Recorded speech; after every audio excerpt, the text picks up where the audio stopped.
അമിതവേഗത്തിലെത്തിയ car ചരക്കുലോറിയിലേക്ക് ഇടിച്ചുകയറ്റി അധ്യാപികയും ആൺസുഹൃത്തും തൽക്ഷണം മരിച്ചു. അടൂർ പത്തനാപുരം റോഡിൽ ഏഴംകുളം പട്ടാഴിമുക്കിൽ കഴിഞ്ഞ രാത്രി 10 മണിയോടെയായിരുന്നു സംഭവം.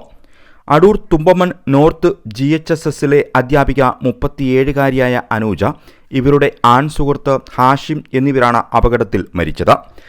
നൂറനാട് സ്വദേശിനിയായ അനൂജയും ചാരുമൂട് സ്വദേശിയായ ഹാഷിമും വർഷങ്ങളായി സുഹൃത്തുക്കളാണ്. ഹാഷിം ഒരു സ്വകാര്യ ബസ്സിലെ ഡ്രൈവറായിരുന്നു.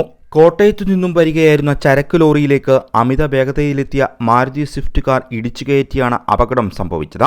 ഈ വളയം കൊണ്ട് വരുമ്പോൾ ഒരു ഇടിയും വേളമാണ് കേൾക്കുന്നത്. ഞാൻ ഓടി വന്നപ്പോഴത്തെ ഇവിടെ കുറെ പേര് ആൾക്കാരെല്ലാം കൂടി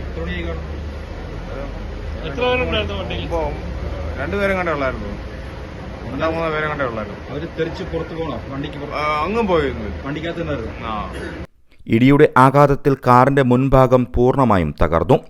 തുമ്പമൺ സ്കൂളിലെ അധ്യാപകർ ടൂർ പോയി മടങ്ങും വഴി കുളക്കട ഭാഗത്ത് വെച്ച് ഹാഷിം തന്റെ മാരുതി സ്വിഫ്റ്റ് കാർ കുറുകയിട്ട് അനൂജയെ കൂട്ടിക്കൊണ്ടു പോവുകയായിരുന്നു. അപകടത്തിൽപ്പെട്ട കാറിനുള്ളിൽ നിന്നും ഒരു മദ്യക്കുപ്പിയും കണ്ടെടുത്തിട്ടുണ്ട്. ഇരുവരും സംഭവസ്ഥലത്തു വെച്ച് തന്നെ മരണപ്പെട്ടതായാണ് വിവരം. മരണമടഞ്ഞ അധ്യാപിക വിവാഹിതയാണ്. ഇരുവരുടെയും മൃതദേഹങ്ങൾ അടൂർ താലൂക്ക് ആശുപത്രിയിൽ സൂക്ഷിച്ചിരിക്കുകയാണ്. അടൂർ DYSP വിനോദിന്റെ നേതൃത്വത്തിലുള്ള പോലീസ് സംഘം സംഭവത്തെക്കുറിച്ച് അന്വേഷിച്ചു വരുന്നു. News bureau, Adoor.